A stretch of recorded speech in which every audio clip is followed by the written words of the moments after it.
Such an enjoyable dressing room to be in.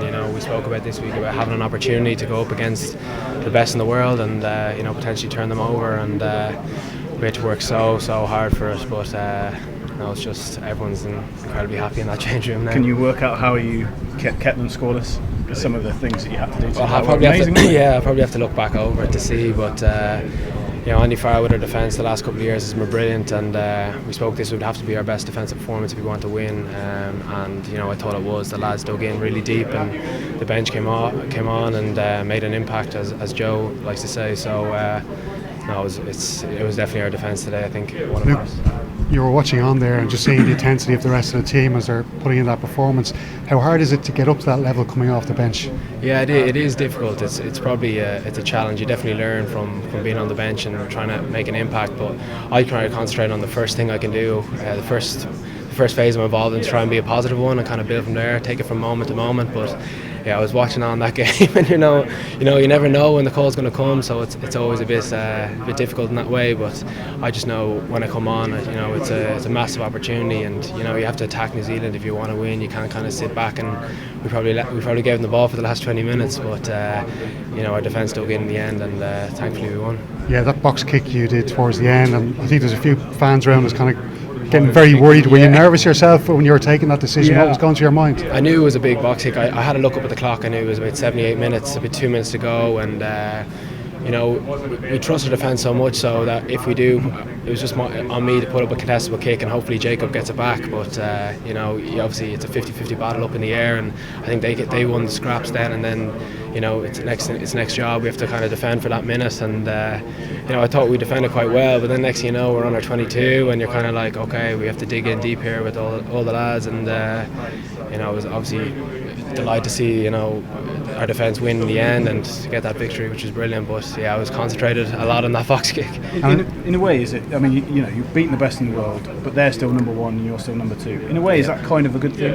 Because I know you're not going to get ahead of yourselves anyway, but it's there in plain black and white, isn't it? That you've still got more work to do to. Look, it's a great day for us, but we know we still have a lot of work to do. It's important that New Zealand are so consistent all the time, and that's the challenge we need to get to. We were probably a little bit off last week, but we knew we needed a bigger performance this week, and that's the exciting thing. The potential, the belief with a win like that, and it's great to move forward at that, and big game against USA now next week as well.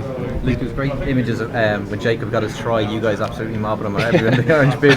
Were you guys watching that like half an eye in it? Like you're supposed to be warming up? Yeah, well, that play that Jacob scored off, you do that during the week, and you're never sure if it's going to work off in the game, and thankfully it did. And once Jacob gets an opportunity, he saw I think it was Ben Smith come up into the line, the space in behind, and that chip, and once he gets those opportunities, he's absolutely ruthless. He's an unbelievable try scorer. So yeah, like you say, I was probably jumping up and down. I don't know what happened. There was just incredible excitement, but then you kind of have to relax, get into your warm-up routine, and you'll be on the pitch, and you never know when you're going to be pitched. So but yeah, it was an incredible moment. And there was a lot of just guys absolutely wasting themselves, and especially in that first half as well.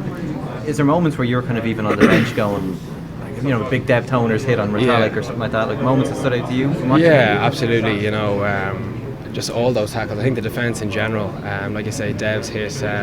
When I was on the pitch, Peter Manny coming back, that was absolutely incredible. I couldn't believe it. I thought his hamstring nearly went when he was running back. But moments like that, you kind of look back now on the pitch, or look back now when we get to review the game, and you kind of say, there are big moments in the game, and we won those today. But having said that, the All Blacks are a world-class side, and we know if we want to get to that level, we still have to improve. The noise in the ground in the last 20 minutes is pretty incredible. Like, did you unbelievable. get a chance to think about that when you're on the pitch? I couldn't. You can't hear 2 feet from you. You have to scream at each other, and it's nice knowing you have that 7-point lead. Although you are up against the All Blacks, but that crowd just lifts you, makes you want to kind of get up off the ground quicker. Put in bigger tackles, and they definitely pulled us through this evening.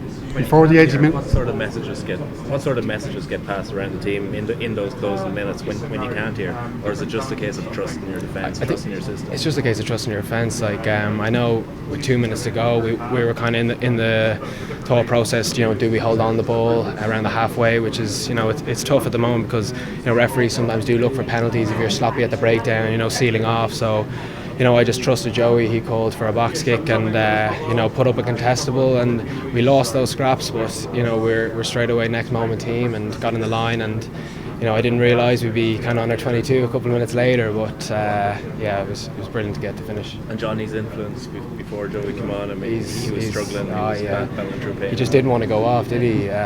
You know, he himself, Bestie and Peter Manny just led the team so well this week, and you know, they talked about the opportunity that we have at this group, and you know, the extended squad as well that has trained all week, and you know, it's special moments. We'll enjoy tonight, and then you know, review the game tomorrow. Luke, With the intensity of that game, watching it from the press box, the 80 minutes seemed to fly over. As a player, what was it like? Did it fly over? It doesn't fly over really at all. I'll tell you that.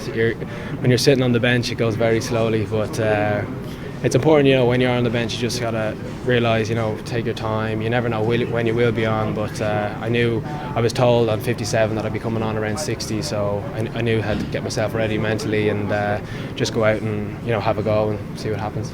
Just on Pete's, you know, like it's almost like a magic trick, wasn't it? Because I think Ben Smith thought he'd already gone. I was a bit far away, but I did see. I just couldn't believe he came out with the ball. I'll have to look at it again, but you know, just it's the determination he has just in training. You see it, and excuse me, he just led the team well all week and just leads by example every single time. And I was absolutely over the moon to see him to come in. I had to come in and then try and sort out a box kick, but it was just an incredible moment, like you say. It definitely gave us a good opportunity to win it, and thank you, we did.